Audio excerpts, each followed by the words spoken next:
Cumprimento os irmãos com a paz do Senhor. Cumprimento os irmãos com a paz do Senhor.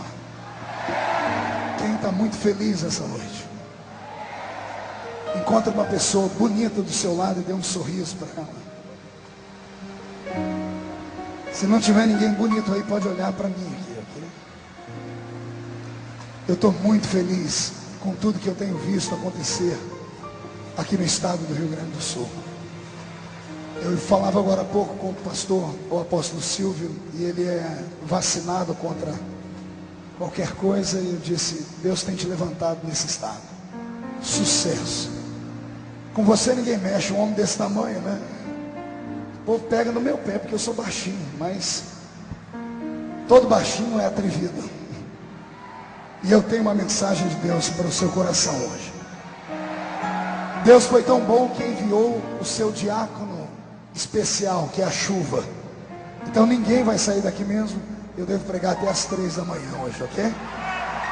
Os que trouxeram a Bíblia, abram ela comigo no segundo livro das Crônicas, no capítulo de número 7. Segunda Crônicas, capítulo de número 7. Tecladista, cadê aquela inspiração da outra vez? Isso. Eu sinto Deus nesse lugar. Segunda Crônicas, capítulo 7, verso 1. Quem encontrou, diga amém. E tendo Salomão acabado de orar, desceu fogo do céu e consumiu o holocausto e os sacrifícios, e a glória de Deus encheu a casa. Os sacerdotes não podiam entrar na casa do Senhor, porque a glória tinha enchido a casa do Senhor. Todos os filhos de Israel, vendo descer o fogo e a glória do Senhor sobre a casa, se encurvaram com o rosto em terra sobre o pavimento e adoraram e louvaram o Senhor, porque Ele é bom e porque a sua misericórdia dura para sempre. E a igreja diz amém? Feche a Bíblia, coloque no banco, na cadeira, na arquibancada, e pegue na mão da pessoa mais perfumada do seu lado aí. Atravesse a faixa de gás, atravesse os corredores. Se a pessoa não quiser pegar na sua mão, chuta a canela dela, manda ela para casa. Diz que dá tempo de assistir Caminho das Índias ainda. Se ficar conosco, temos um novo caminho a trilhar nessa noite. Queremos o caminho da glória e da graça do Deus Todo-Poderoso. Aperte a mão da pessoa com carinho até ela falar aleluia. Pentecostal que não faz barulho está com defeito de fabricação, não é? Deixa eu ouvir o grito de adoração da igreja gaúcha. Oremos. Pai, nós te exaltamos, nós te glorificamos. Nós entendemos que daqui a alguns momentos este lugar ficará pequeno para o tamanho da glória que o Senhor tem para enviar sobre nós. Daqui a alguns momentos o Senhor vai coroar os 9 anos de existência deste ministério, ó Pai, deste aniversário tão lindo, com fogo divino que homem não pode acender. Só o Senhor pode acender, ó Pai. Pelo que eu entendo, Senhor, os seus filhos vieram aqui desprovidos de qualquer receio. Eles querem a sua presença, eles precisam da sua manifestação. Não deixe ninguém sair daqui seco, ó Pai. Faz cair, Senhor, uma chuva aqui dentro também. Que esta chuva arrebate os nossos corações esta noite. Senhor, antes que eu comece a ministrar a sua palavra, cerque este ginásio. E num raio de 5 quilômetros, onde houver um demônio alojado, eu dou a esses demônios segundos para desaparecerem daqui. Porque se não sumirem, serão queimados pelo poder da sua glória. O segundo pedido a Deus é um pedido de atrevimento. Abre as comportas do céu sobre nós e envie do céu para a terra anjos. Que esses anjos desçam trazendo brasas de fogo nas mãos, que comecem a esparramar estas brasas entre nós. E onde houver um crente batizado com o Espírito Santo, pega ele nesta noite, Jesus, e mostra o caminho da sua presença e da sua glória. Fala conosco, agora e sempre. E a igreja diz amém. Os que podem, tomem o seu assento, aplaudindo a Jesus porque Ele é bom.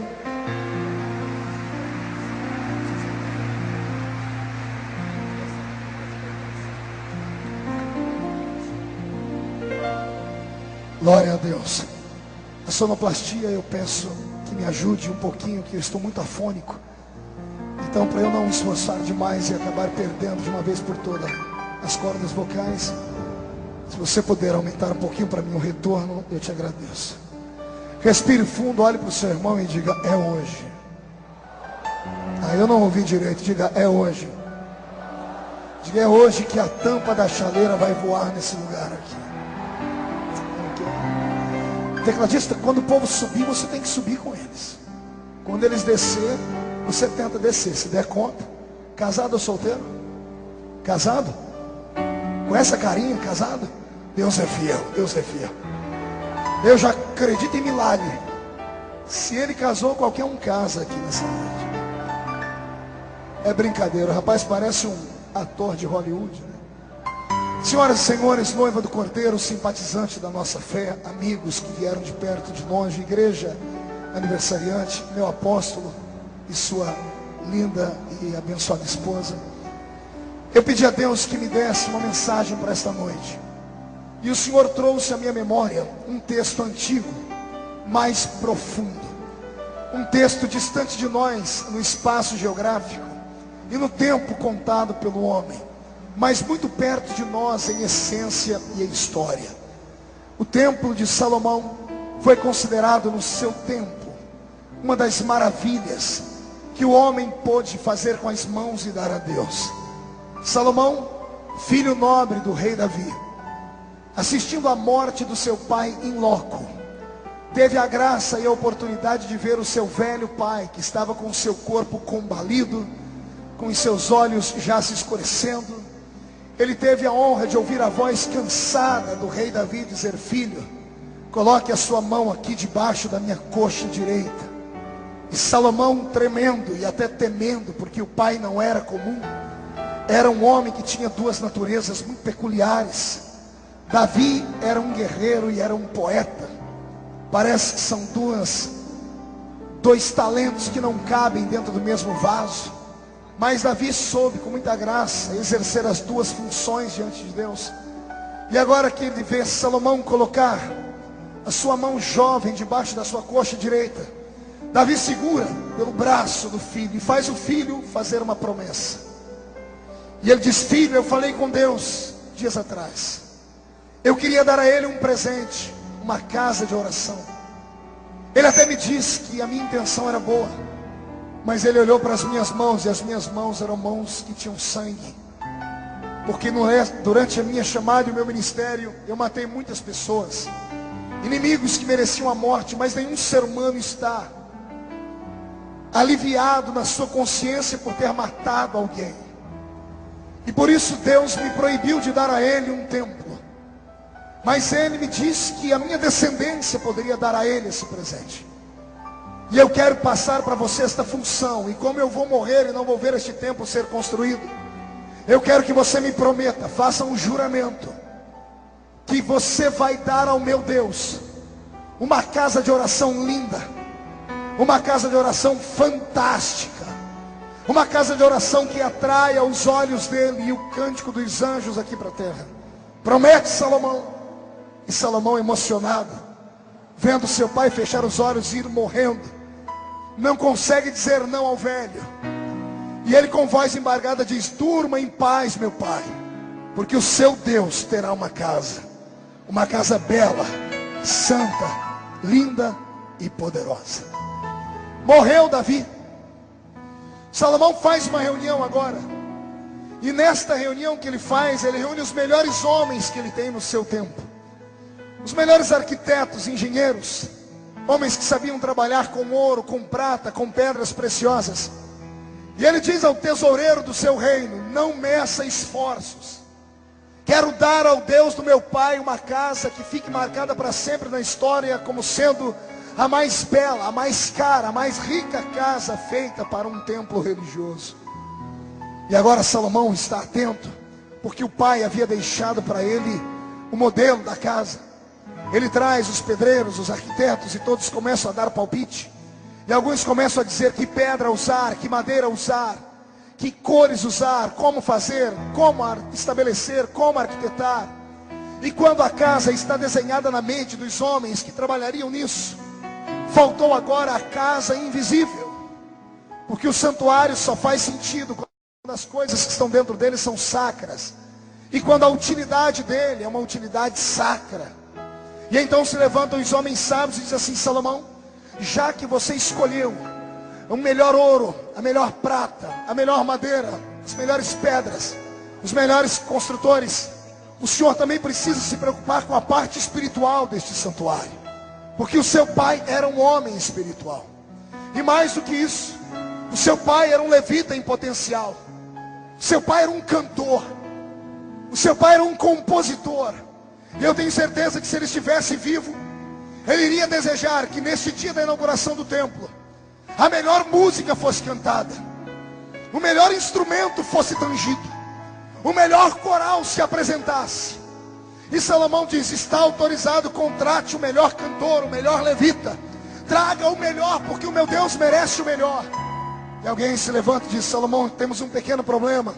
E o rei diz: qual é o problema? O problema é que depois do seu pai só houve um outro levita que tivesse a inspiração, que tivesse a intimidade com Deus ao ponto de tocar músicas aqui e fazer Deus se mover lá em cima dos céus. E Salomão dá uma palavra: pois bem, tragam ele é vivo ainda. Alguém diz: ele é vivo, mas está proibido de ministrar. Por que ele está proibido de ministrar? Porque a nossa lei impede que o sacerdote ministre depois dos 50. Com 50 anos, a lei levítica dava direito ao sacerdote de se aposentar ou ser jubilado. E a pessoa diz: e esse levita que cantava como seu pai, que entoava como seu pai, que recebeu uma inspiração especial do seu pai, tem 55 anos. E Salomão, como era um homem regrado à lei, como era um grande líder, como era um religioso também, para não se ver ofendido e nem ofender a lei estabelecida por Moisés, ele grita dizendo: então que encontrem outro. E para isso o rei tinha ao seu lado homens que tinham inteligência para ajudá-lo a coordenar as coisas. E o homem insiste: mas não há outro. Na altura desse templo não há outro, só tem ele. E Salomão diz: mas a lei impede. Aí vem o sábio e diz assim: mas eu encontrei uma brecha na lei.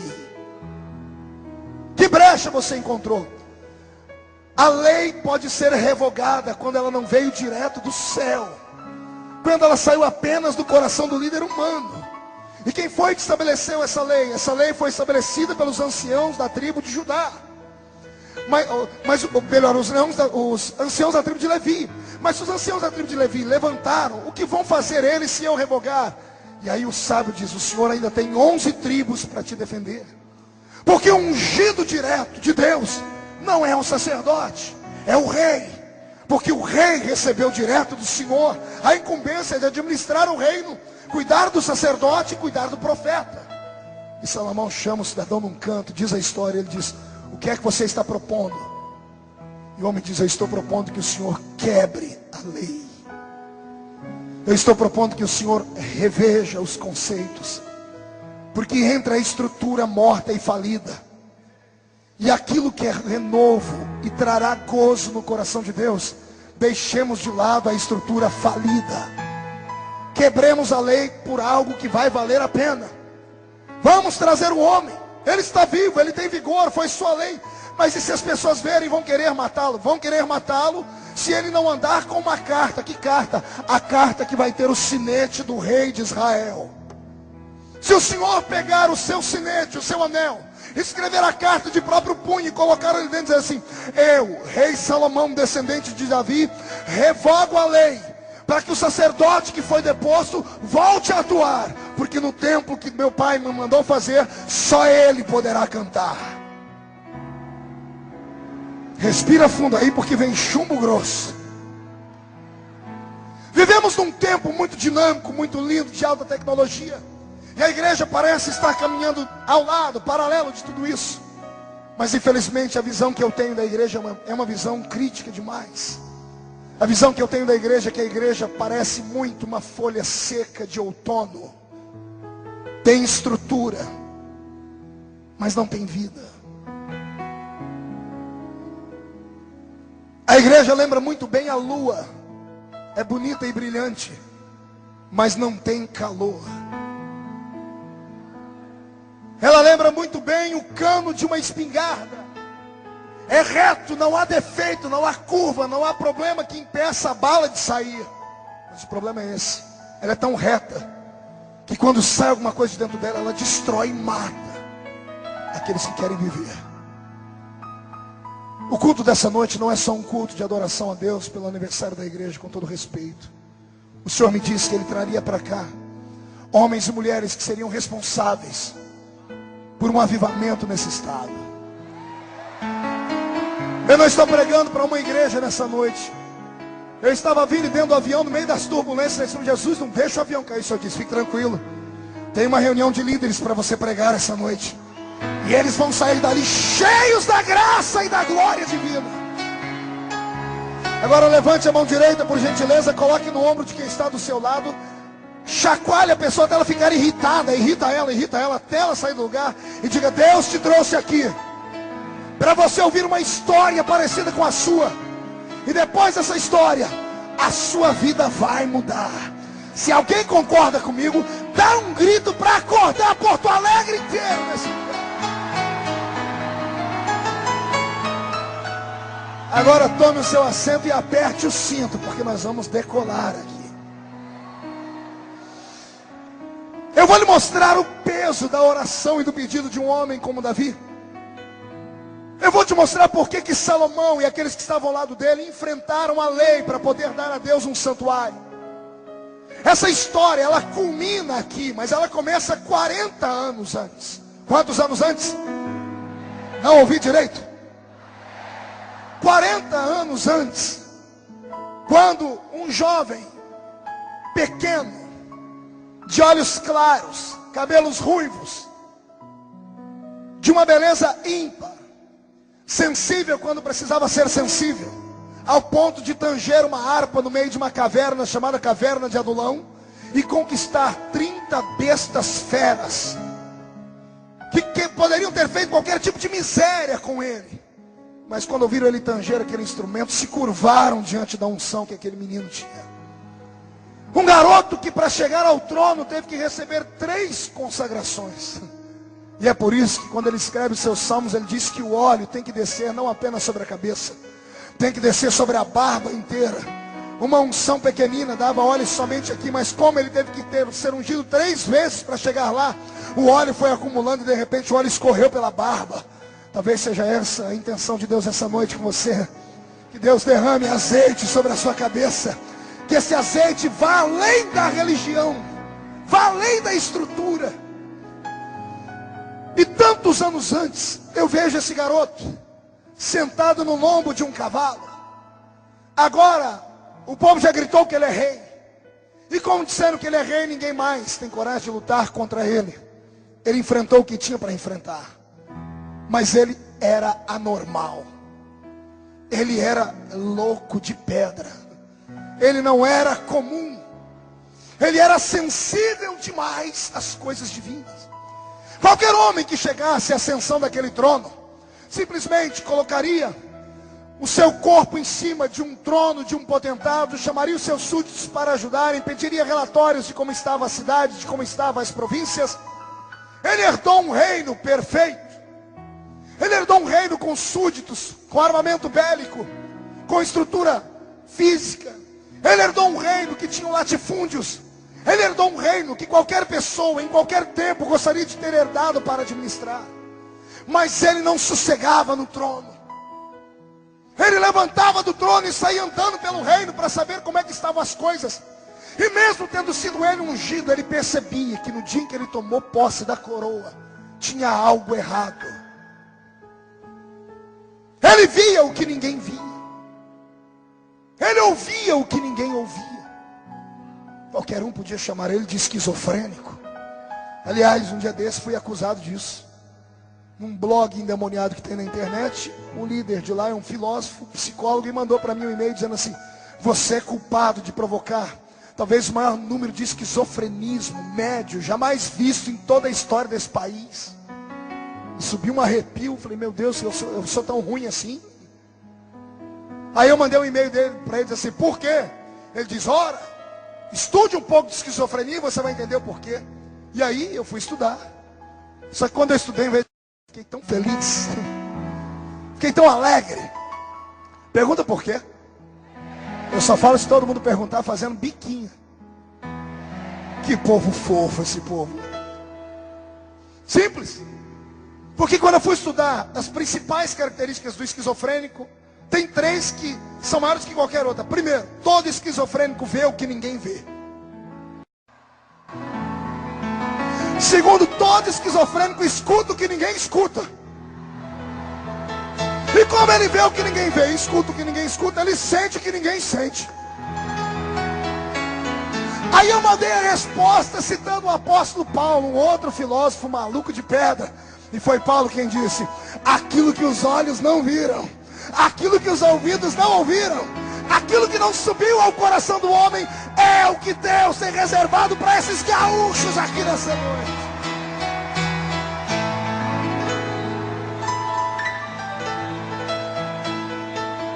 Davi era inquieto.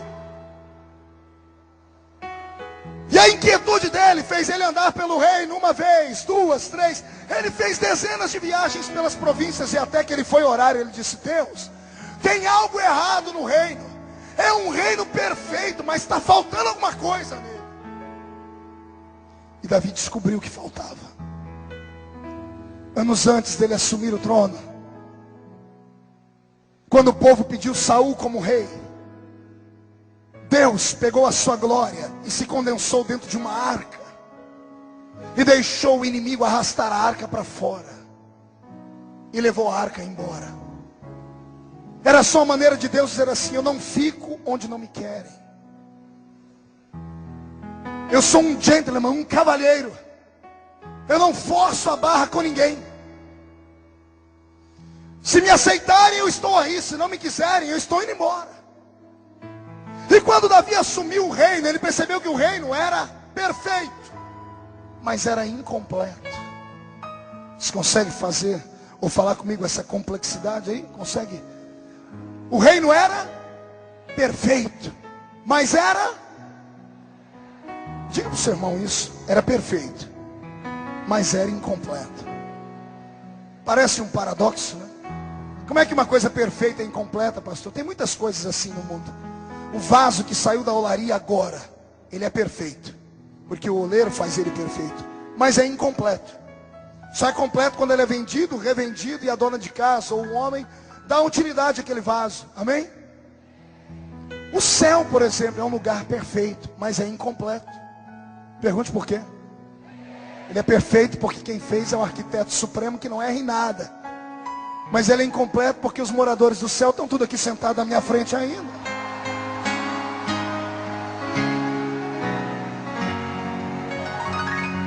Entendeu? Tem muitas coisas perfeitas, mas incompletas.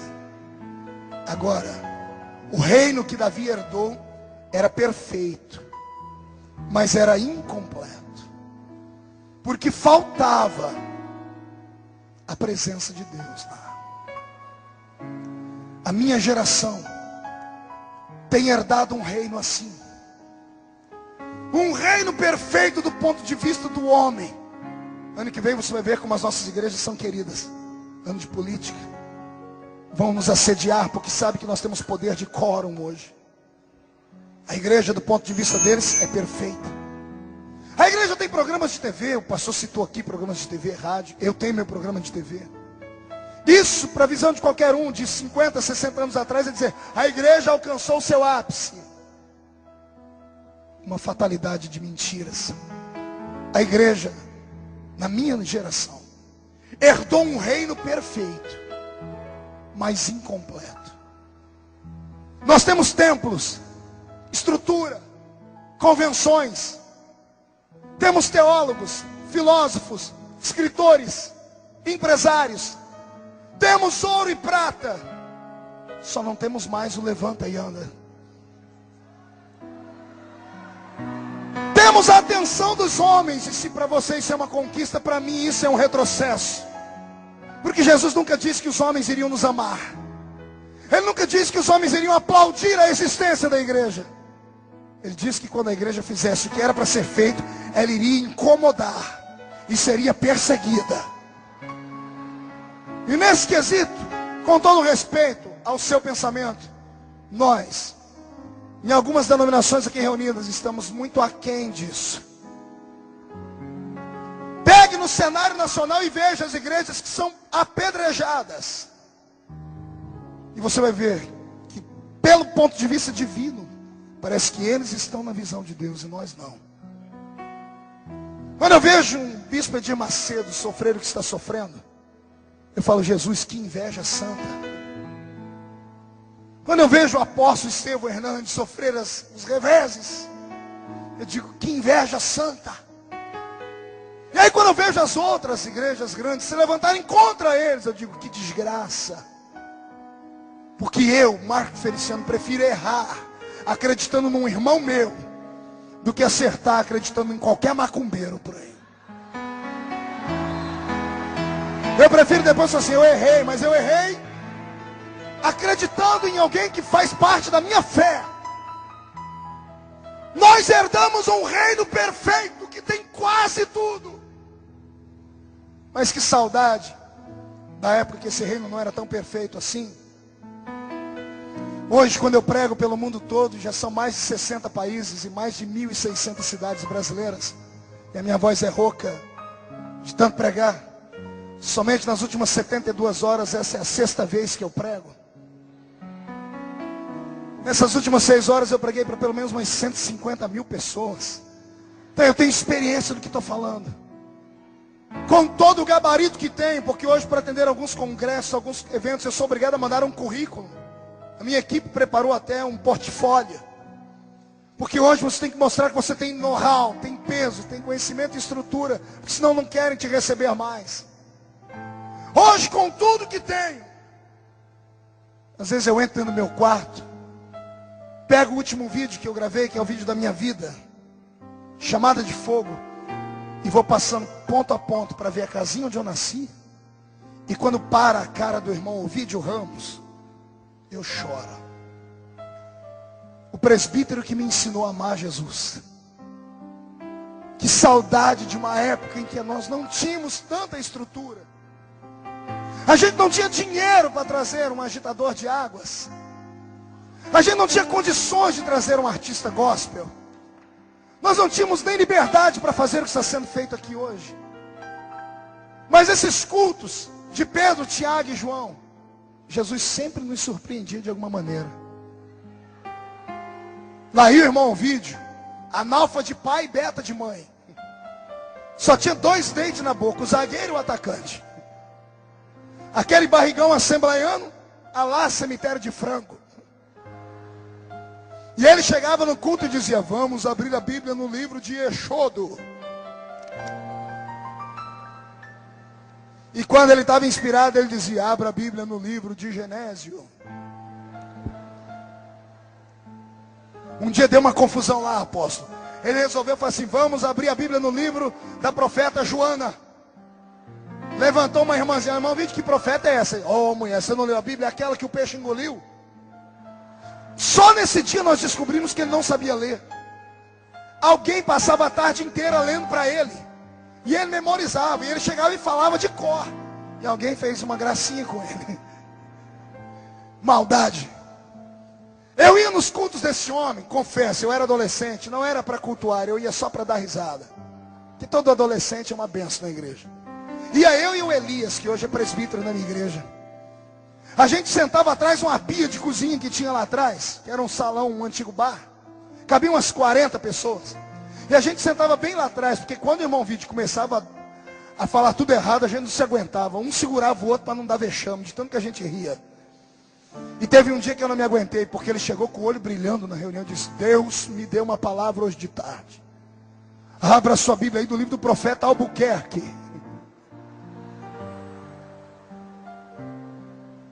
Eu não me aguentei, eu quase fiz xixi na roupa de tanto que eu ri. E eu e o Elias rindo. Mas ele começou a falar de cor. E alguém disse, pô, irmão Vídeo, mas não tem Albuquerque na Bíblia? Eu disse, tem. É o homem que falou assim, ó. Aviva, ó Senhor, a sua obra. No meio dos anos, a notifica. Na ira, lembra-te da misericórdia.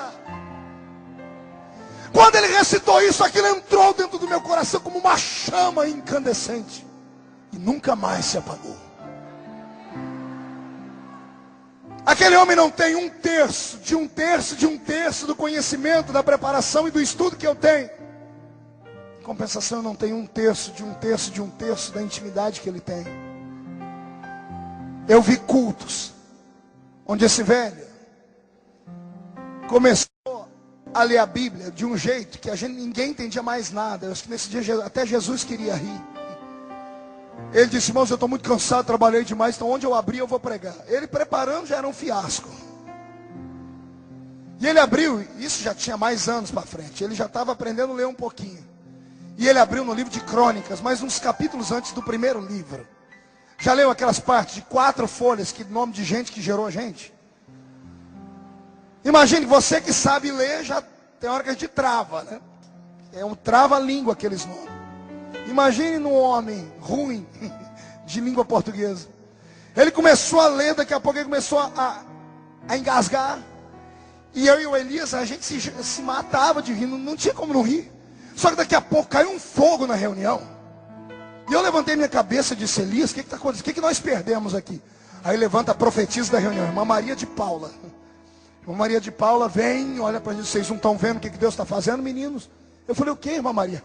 Já tem uns 5 minutos que o irmão Vídeo está lendo a Bíblia na língua dos anjos. Mas não era a língua dos anjos. Ele lia tudo errado. Mas o povo era tão humilde e simples, que entendia tudo errado e pensava que ele estava sendo renovado. E não era isso que impedia Jesus de operar. Jesus pegava um gancho e batizava crente com o Espírito Santo, curava os enfermos. Quando você se perguntar em que fábrica saiu esse maluco aqui, foram esses homens e mulheres que moldaram meu caráter espiritual. Eu venho de uma época em que a gente via a glória de Deus. Eu venho de uma época que quando a gente ia para as ruas, as pessoas olhavam para a gente como se a gente fosse um bicho. No trabalho a gente era levado à última instância para a gente fazer qualquer coisa para ser mandado embora. Na escola a gente tinha vergonha de dizer o que era, porque todo mundo encarnava na gente. A gente só tinha um lugar de paz. Era o pequeno salão. Porque ali dentro era o nosso reduto com Deus. A igreja não era perfeita, mas ela era completa. Eu vi o que as minhas filhas nunca viram. Eu ouvi o que a maioria dos que estão hoje aqui dentro nunca ouviram. Eu venho de uma geração que quando anunciavam algum homem que vinha pregar, a gente ia para ouvir, e não eram homens que faziam festa de espetáculo. Eu era garoto. Quando o pastor anunciou na igreja: vai vir pregar no nosso congresso esse ano um ex-defunto.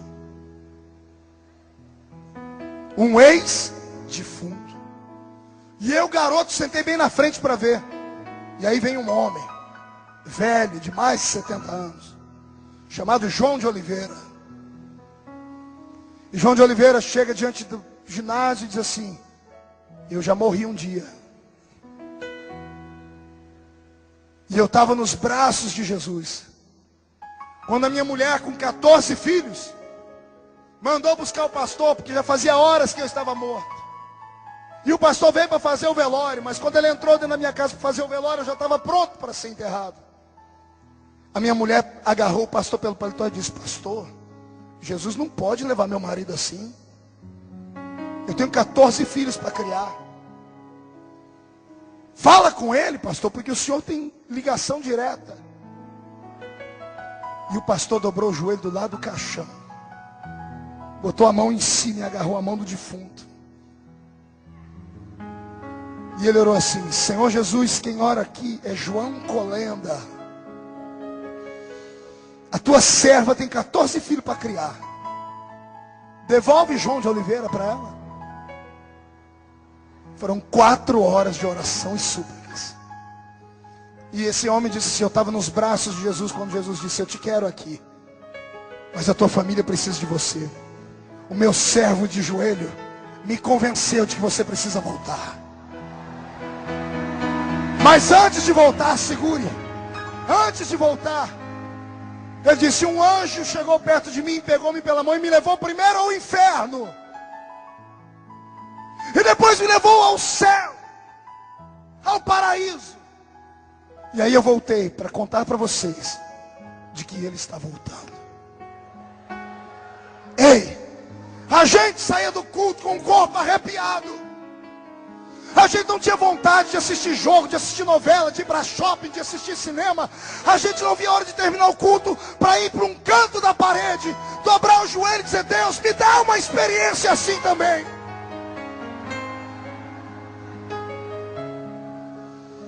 Eu cresci nesse ambiente. Mas o ambiente do século 21 é um ambiente terrível. Os púlpitos mudaram. E eu tenho liberdade com o pastor Silvio para falar sobre essas coisas aqui. Antigamente um pastor, quando ele era ungido, ele recebia um cajado do céu. Parece que a maioria daqueles que são consagrados hoje receberam um par de luva de boxe.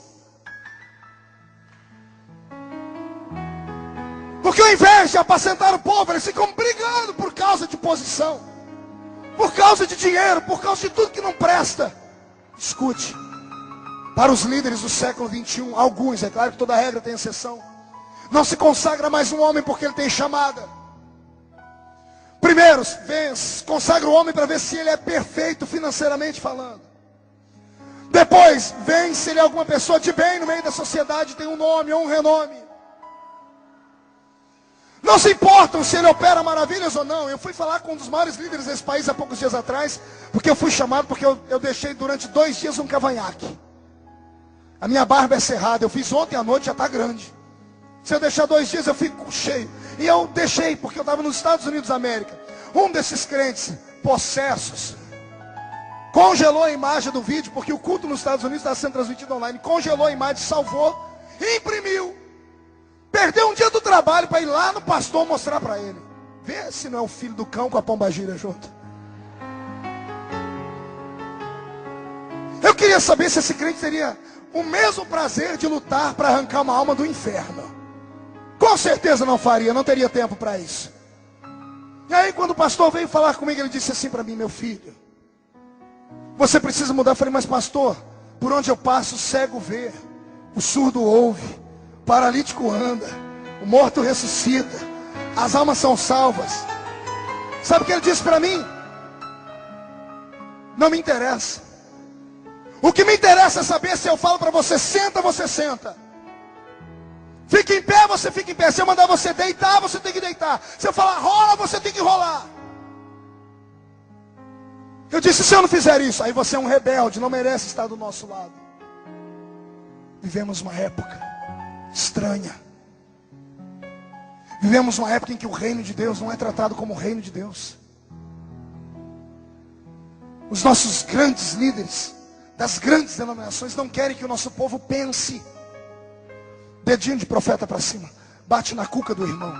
E se a irmã for loira, bate com um pouquinho mais de força. Diga: não querem que você pense.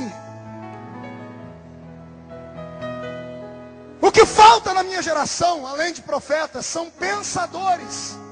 O que é que eu disse que faltam? Não ouvi? O que é um pensador, pastor? É alguém que olha, analisa e questiona. Só que quando você vai questionar qualquer coisa, sabe o que eles fazem? Eles te excluem, te chamam de rebelde. Se você fica quieto, a sua vida fica travada, você não consegue andar e nem se mover. Aí termina os dias como esse cristão que está do seu lado. Eu não tenho dúvida de que a pessoa é piedosa, não tenho dúvida de que a pessoa é santa, mas encare o rosto do irmão do seu lado por 1 minuto, olhe para ele. Você vai ver que a pessoa tem uma cara horrível, parece que foi batizado num pote de vinagre.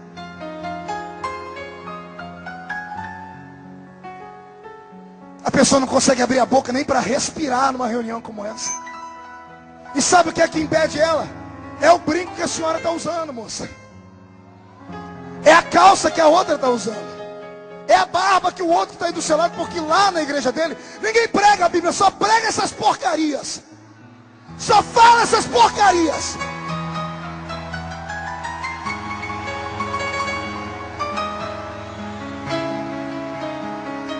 Perdem tanto tempo com asneira, com balela. Perdem tanto tempo ensinando coisas que nem são da palavra. Não tem conhecimento, não tem profundidade bíblica. E sabe por que não tem profundidade bíblica? Porque a maioria desses que vivem fazendo isso são preguiçosos. Não tem aptidão para estudar a palavra. Não querem entrar num curso para aprender um pouquinho de Bíblia. Eles querem levar a vida do jeito que vive. O salário deles cai todo mês. Tem um carrinho lá fora. A filha, o filho está estudando. Tá bom demais. Eles estão pouco se importando com você, com todo respeito. Parece que a época dos pastores desapareceu. Estamos vivendo a época dos fazendeiros. Pergunte. Porque pastor cuida de ovelha. Fazendeiro cuida de cabeças de gado. E cabeças de gado é o seguinte: quando está gorda e forte, mande para o abate. Se está velho e não presta, vira boi de piranha. Alguém conhece essa expressão aqui? É a expressão goiana? Quando eles iam atravessar com um boi no meio de um rio, com a boiada toda, tinham que sacrificar um boi. Pegavam um boi mais velho, sangravam ele e jogavam para as piranhas. Como o gado está com problema, está com a fitose, eles preferem matar do que cuidar. A Assembleia de Deus, a igreja da qual eu faço parte. Tem algum assembleiano aqui? Vixe, vai ficar gravado, hein? O senhor vai ter que me socorrer depois, viu? O senhor me ajuda? Passamos por uma convenção há poucos dias atrás. Pergunte para o seu pastor como foi a convenção. Vê se ele tem coragem de contar para você, assembleiano. Reúna com ele, diga: pastor, me conta como é que funciona o negócio. Aí você vai ver o seu pastor engasgar 10 vezes. Eu, pastor Marco Feliciano, que tem um ministério reconhecido no mundo, não fui consagrado a pastor pelas Assembleias de Deus do Brasil, porque eles olharam para mim e disseram na minha cara: você não tem chamada. Sabiam disso? Estou revelando agora. Eu preguei no mundo inteiro como diácono. Quando descobriram que eu não era pastor, acabaram com as minhas oportunidades. E aí quando eu fui buscar ajuda, disseram: você não presta para ser pastor. Não tem chamada. Isso comigo. Mas agora na última eleição, só o estado de São Paulo consagraram 2.000 pastores. Às pressas. Pergunte para quê? Para ter peso de voto. Voto. Sabe o que é isso? Curral eleitoral. O Nordeste do nosso país. Por que ninguém investe em universidade lá em cima? Porque o Nordeste e o Norte do país define campanha presidencial nesse país. Ninguém dá aula, ninguém dá ensino para as pessoas assim, mas toda família tem uma cesta básica. Um salário família. Por quê? Porque a pessoa com a barriguinha cheia, sem pensar, pode ser manipulada. Vê se eles fazem isso aqui no Rio Grande do Sul. Aqui não faz, porque o povo aqui é estudado.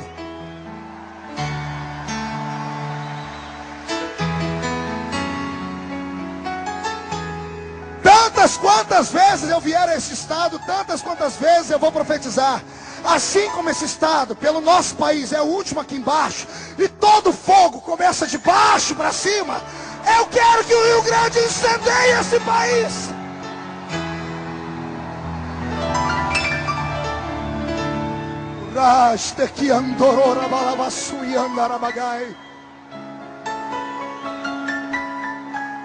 Alguém tem que falar. Alguém tem que se levantar. Alguém tem que explicar. Alguém tem que pensar. Eu não sou fantoche.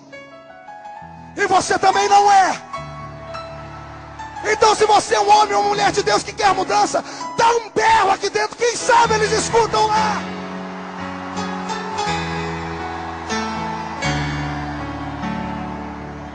Está na hora, pastor Silvio, apóstolo, de provocarmos uma nova reforma. Eu proponho uma nova reforma. Uma reforma evangélica sacra e santa. Eu proponho uma reforma onde o Espírito Santo seja solto e os homens sejam aprisionados.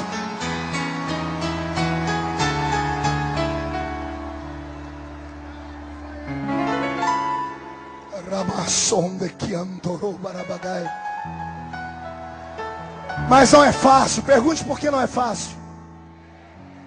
Quando Davi percebeu que a arca não estava ali, olha o que ele fez.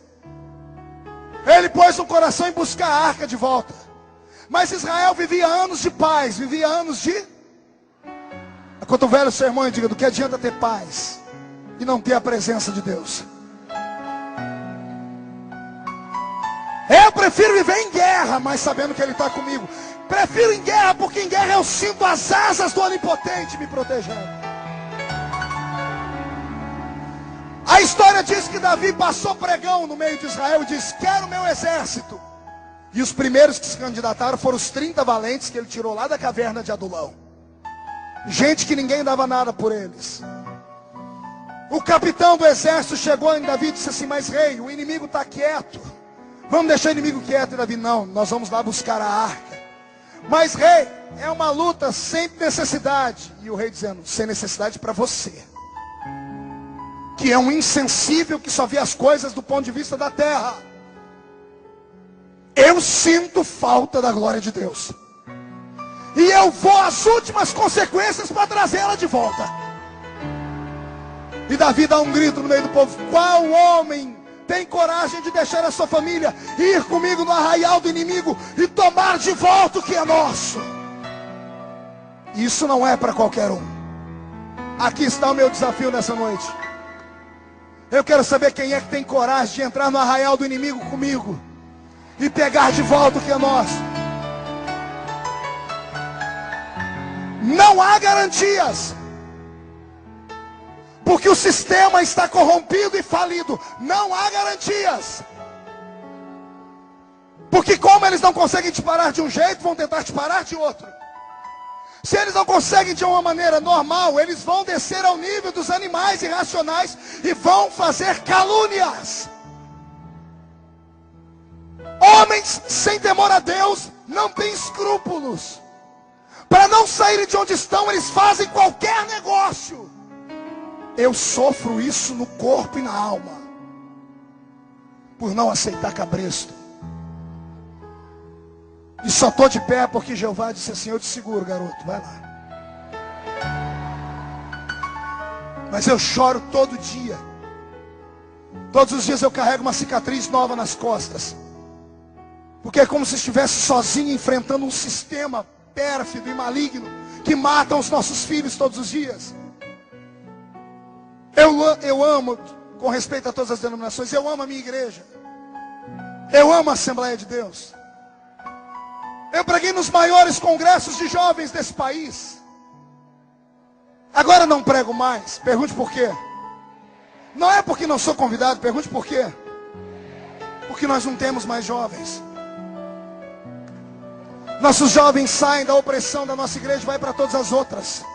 E ainda quando entra numa igreja abençoada como a sua, pastor, apóstolo, eu fico feliz. Mas e quando vão para documentos hereges, quando vão para igrejas que não têm conhecimento, não tem base bíblica, não tem instrução, não tem profundidade em Deus? E ninguém parece se importar. Não há garantias. Davi arquiteta um exército e eles vão para a peleja. E Deus vai com eles. A Bíblia diz que Davi, chegando lá, ele pega o inimigo de surpresa e ele consegue o objetivo dele. É claro que depois de muitas baixas, depois de muitas... Pergunte para o seu irmão: está disposto a morrer por isso? Quando eu mudei minha aparência, quando eu deixei aquele cabelo duro que eu tinha, só o sangue do cordeiro, você ri porque não era você. Pensa num cabelo à prova de chuva. E o povo ainda me chamava de Beto Barbosa. Que desgraça. Mas agora tem que engolir esse Antônio Bandeiras aqui.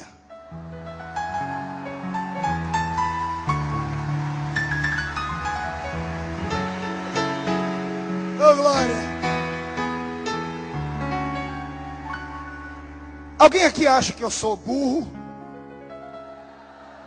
Você acha que eu sou inteligente? Também com a muranga desse tamanho aqui, no lugar, em cima do pescoço, né? Meu QI é acima da média. Eu não faço nada por impulso. Todos os meus gestos são calculados. Quando eu deixei o cabelo ficar como está agora, eu sabia exatamente o que ia dar. Eu sabia que eu podia morrer. Mas isso aqui era um grito silencioso. Eu queria que o jovem me visse pregar na Assembleia de Deus desse jeito e falasse assim: calma aí, a unção não está no cabelo.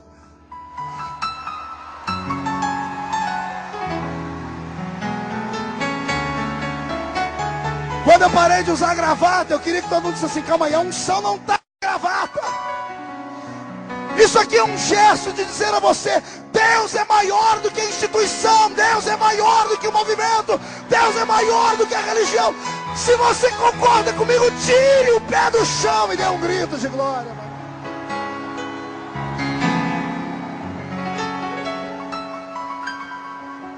Eu despertei uma geração inteira para pensar. Só no Orkut tem 212 comunidades feitas para mim. Uma delas tem 80 mil pessoas. Tem mais de 500 perfis falsos, porque eu não tenho tempo para aquela porcaria. Tudo lotado. Eu fico feliz, pergunto por quê. É um monte de menino querendo ser igual a mim. Está entendendo? Alguém tem que pensar. Você acha que um Martinho Lutero da vida, um John Knox, um John Wesley, um Charles Finney, um Jonathan Edwards, A.M.B., Catherine Kuhlman, você acha que essas pessoas que nós lemos a história e hoje são colocadas num pedestral e as luzes da ribalta estão sobre elas, você pensa que eles sempre foram aplaudidos? Eles carregaram o peso de uma inquisição nos ombros. Só foram reconhecidos depois de mortos. Mataram o profeta, mas as profecias falam no nosso ouvido até hoje. O meu desejo nessa noite, e o Senhor me faz sentir aqui, meu corpo está arrepiado. Foi muito estratégico deixar as luzes apagadas, porque assim as pessoas podem se expressar melhor. Tem gente chorando aí no meio. Eu ouço gemidos de jovens dizendo assim: Deus, eu quero. Eu também quero. E é isso que Deus está procurando nessa noite. Deus não está procurando um show. Deus não está procurando alguém que se apareça. Deus está procurando alguém que chore pela igreja. Alguém que tenha coragem de se levantar comigo nessa noite e a gente partir para cima do inimigo, morrendo ou vivendo. O morrer para mim está ganho e o viver para mim é Cristo, e ponto final. Eu quero é Deus. Quem quer Deus comigo aqui? Dá mais um grito de glória em nome de Jesus Cristo. Eu imagino o pesar no coração de Davi quando ele viu que soldados morreram, apóstolo. Eu imagino os outros que voltaram aleijados. Eu imagino aqueles que vieram arrastados em macas. Mas deixa eu desenhar para você como é que eles voltaram. Posso? Quando Davi venceu a batalha, ele pegou um soldado da tribo de Benjamim e disse: vai na minha casa e avise a minha mulher, diga que nós vencemos, manda ela preparar uma festa, porque eu estou voltando com a vitória. Foram 6 meses de período de voltar até a casa. Davi, antes de vir, como ele nunca tinha participado de uma batalha como aquela, ele chamou o soldado mais antigo e disse: como é que o rei voltava para casa com a vitória na mão? E então desenharam para ele: rei, na frente vem o rei, à esquerda do rei vem um porta-bandeiras, carregando a bandeira do exército inimigo aqui embaixo, para quem passar pela rua ver que o inimigo foi vencido. À direita do rei vem um porta-bandeiras do rei, levantando a bandeira do leão da tribo de Judá bem alta, tremeluzindo para todo mundo ver que o leão da tribo de Judá venceu. Atrás do rei vem os seus maiorais, depois vem aqueles que têm os seus cavalos, e lá por trás vem os que vêm andando a pé. Lá vem o rei, ele prepara toda a cena. O rei na frente, porta-bandeiras, os maiorais, soldados estão sendo arrastados. Mas a história diz que Davi não se movia. E alguém dizia: por que nós não andamos, rei? Ele disse: está faltando alguma coisa. Soldado antigo, volta aqui. Como é que o rei voltava? E o soldado disse: bem, eu vou desenhar, rei. Primeiro o rei vem na frente. Aí soldado com a bandeira na esquerda, soldado com a bandeira na direita. E Davi dizendo: calma aí, já entendi tudo. Abra um caminho aqui atrás de mim. Abra um corredor. Tragam a arca. A arca já. E a arca é colocada em cima de uma carruagem de boi. E o boi não corre, ele anda num trote.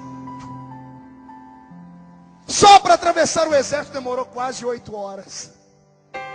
E alguém dizendo, apresse o rei. Calados, não temos pressa. Deixe a arca vir. Quando a arca passou, os homens pararam do lado do rei. O rei disse, não pare, vão à frente. Mas rei, o rei vai à frente. Davi disse, é isso que eu estou fazendo. O rei vai à frente.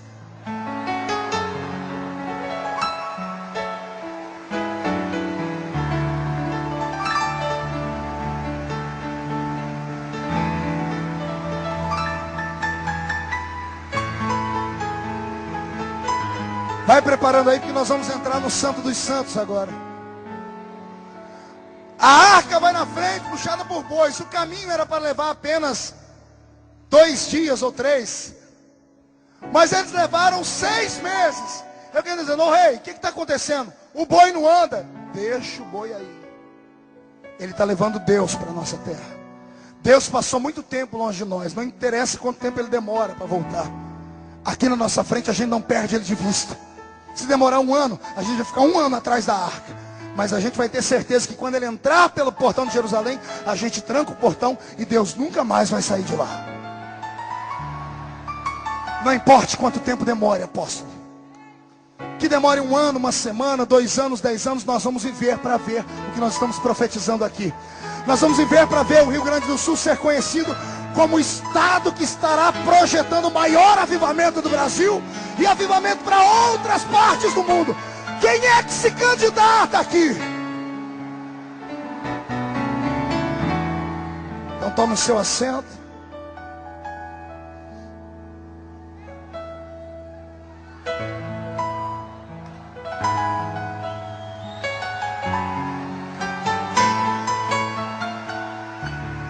Ah, eu queria estar com a minha garganta boa. Está quase sangrando aqui. Quando o portão se abre e o povo está esperando com gritos de festa, todo mundo espera o rei atravessar o portão de Jerusalém, mas o rei não atravessa, atravessa uma carruagem de bois. E todo mundo que já estava aplaudindo e assoviando para. E todo mundo, o que está acontecendo? Cadê o rei? Milca já fica descontrolada, porque ela entendia de festa. O pai dela nunca deixou um boi entrar na frente dele. Mas quando o boi passa à frente com a arca, o rei vem atrás. Quando o rei vem atrás com a coroa, vestindo vestes de vitória, o soldado carregando a bandeira do exército inimigo aqui embaixo, a bandeira da vitória aqui em cima, o povo explode num grito, uma adoração que ensurdeceu a todos. Aquilo deixaria qualquer rei feliz, menos Davi. Porque Davi percebeu que quando a arca entrou, todo mundo ficou em silêncio. O povo já não sabia mais quem era Deus. Mas a história diz que quando Davi entrou, ele olhou o povo, ele viu que os jovens pulavam e gritavam, as mulheres também. Mas tinha só uma raça que estava de joelho no chão, vestes rasgadas e poeira na cabeça. Eram os velhos. Quando os velhos viram a arca entrando, eles não acreditaram naquilo. Eles se jogaram no chão, rasgaram as vestes, dizendo, Senhor, perdoa o nosso pecado. Pelo Senhor ter saído daqui, a gente se rasga e imploramos, nunca mais nos abandone. Isso tocou o coração de Davi. Olha o que Davi apronta. Davi desce do cavalo, tem um palanque para ele subir, dar um discurso político. Era só ele subir e falar assim, conquistamos isso, trouxemos despojo, ouro, prata, isso e aquilo, vamos fazer desse reino. Era um discurso político. Mas ao invés dele ir para aquele lugar, ele chama os 30 dele. Os 30 se reúnem ao redor dele. E se transformam numa parede humana, todos virados para frente, de costa para o rei. E o rei, entre eles, todo mundo está na expectativa do que está acontecendo. A única que vê é a mulher de Davi, que está em cima do 2º andar da casa pela janela. E ela vê Davi tirando a roupa de rei. Ela vê Davi tirando a coroa, tirando a roupa real. Ele fica nu. E pega uma estola sacerdotal. Uma roupa de humilhação que o sacerdote usava.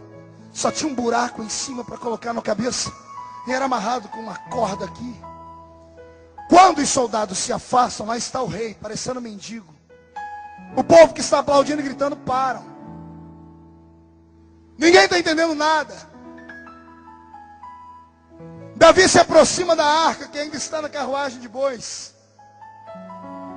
Um tangedor começa a tocar um instrumento como esse garoto está fazendo. E Davi, sem dar atenção para mais ninguém, ele põe a mão esquerda nas costas, porque era assim que um judeu começava uma dança. Põe a mão direita na frente. E de cabeça baixa ele começa a dançar ao redor da arca.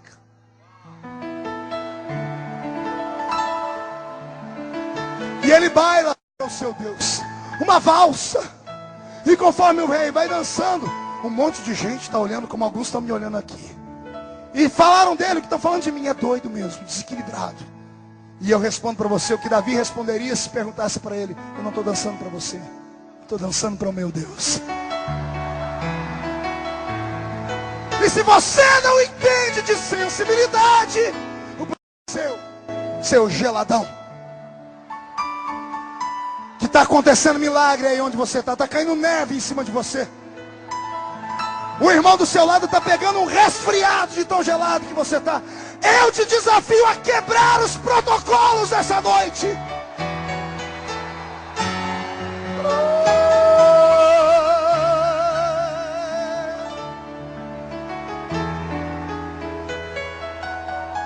É isso que Deus quer de nós nessa noite, gaúchos. Deus quer que você tenha liberdade para fazer o que você nunca mais fez. Deus quer que você tenha liberdade para nessa noite, pelo menos hoje, esquecer sua credencial, esquecer seu anel de formatura, esquecer quem é que está perto de você. Ah, pastor, mas vão falar de mim. Quem fala de você não paga suas contas. Quem fala de você não ora quando você está no vale.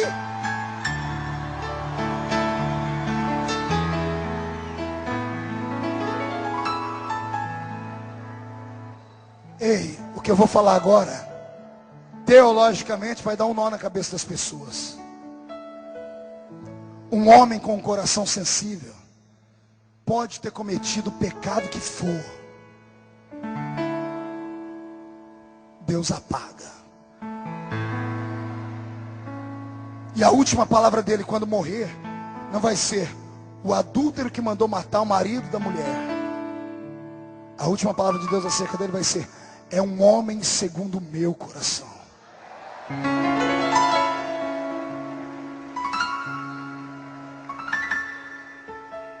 Quem dera nessa noite nós transformássemos esse ginásio num lugar de adoração de verdade. Quem dera nessa noite nós pudéssemos esquecer quem somos e só lembrar quem Ele é. E darmos para Ele aquilo que há muito tempo está trancado dentro de nós. Pastor, mas é desconfortável. É só os primeiros passos. Depois você se solta. Deus quer que você seja mais livre, mais livre, mais livre, mais livre. Deus quer que você tenha mais amor, mais amor, mais amor, mais paixão. Deus quer abrir o céu e se revelar para você. Quando Davi dança, a história diz que os 30 valentes dele, que eram homens grossos e truculentos, que ninguém dava nada por eles, só Davi mesmo para trazer eles da caverna de Adulão. Quando vem o rei dançar e todo mundo murmurar, eles tiram a roupa deles, jogam para o canto.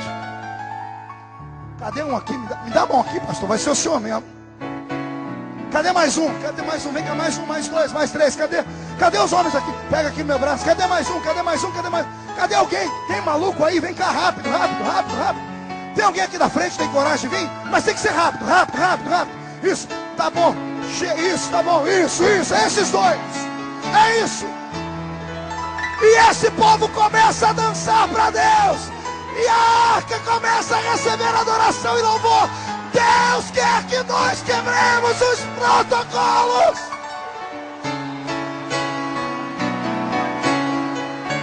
Aleluia! De pé toda a igreja, eu quero ouvir esse teclado agora. Eu quero te desafiar a ir onde ninguém nunca foi, a sentir o que ninguém nunca sentiu, a ver o que ninguém nunca viu, Pastor, é possível? É possível, mas Deus não se revela de graça.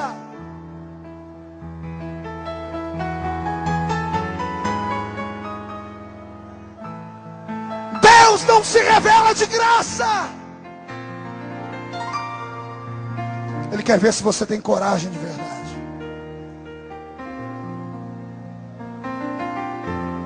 Quando Davi dança, os 30 dançam. Do meio dos levitas sai correndo um garoto que ninguém consegue segurar ele. O menino rompe o meio de todo mundo. Os soldados estão tão atentos ao rei e àquela dança toda, que os soldados deixam o moleque escapar. Ainda bem, porque se os soldados pegam ele e matavam. O garoto corre e vai direto em Davi. Quando o soldado levanta para defender, já era tarde.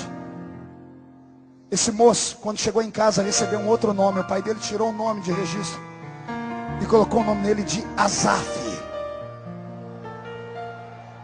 Asaf significa Deus dele se apoderou. Quando ele tocou em Davi,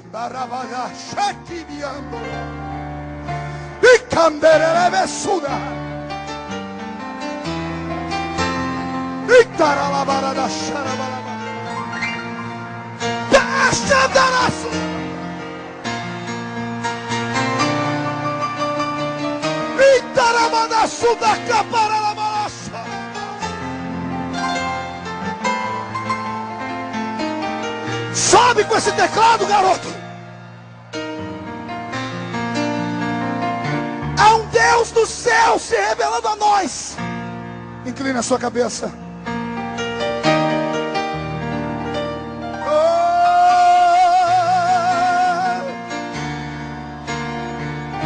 Traz a sua Shekinah aqui.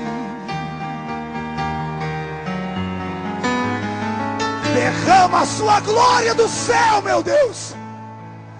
Deixa esse povo te sentir nessa noite. Pega eles agora.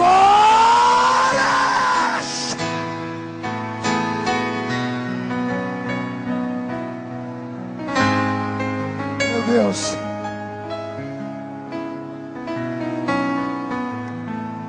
Pegue na mão do seu irmão, rápido, rápido, rápido. Aquele conjunto de louvor, se estiver preparado aí, todos os instrumentos, preparem aí.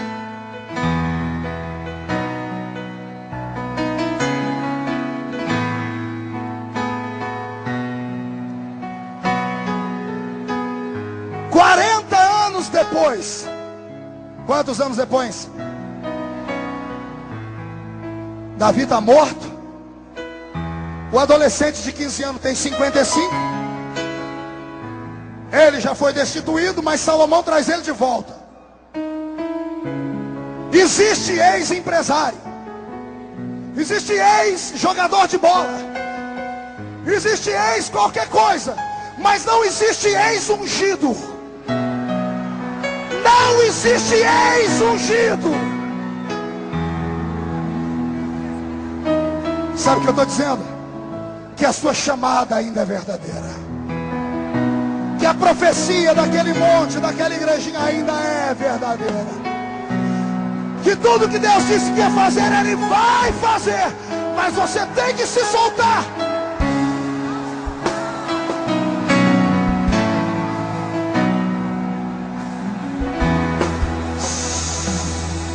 Segurou a mão, olhe para mim. Segure. A mensagem vai inteira. O dia que Salomão chama esse Asaf para dar a carta na mão dele, dizendo: você pode voltar a cantar. Asaf pergunta a ele: quanto tempo eu tenho, rei, para fazer a música da inauguração? Ele diz: 7 anos. Levará 7 anos para a construção do templo. 7 anos você tem para produzir a música mais linda jamais ouvida. 7 anos, levitas. 7 anos depois, o santuário está erguido. 5 milhões de judeus estão no meio da praça. A carruagem de Salomão chega e vai entrando. Quando o rei sobe, o povo vai dizendo: lá vai o rei, lá vai uma das mulheres do rei, lá vai o sacerdote, o sumo sacerdote, lá vai os levitas, lá vai todas as pessoas importantes. Mais lento, mais lento. De repente,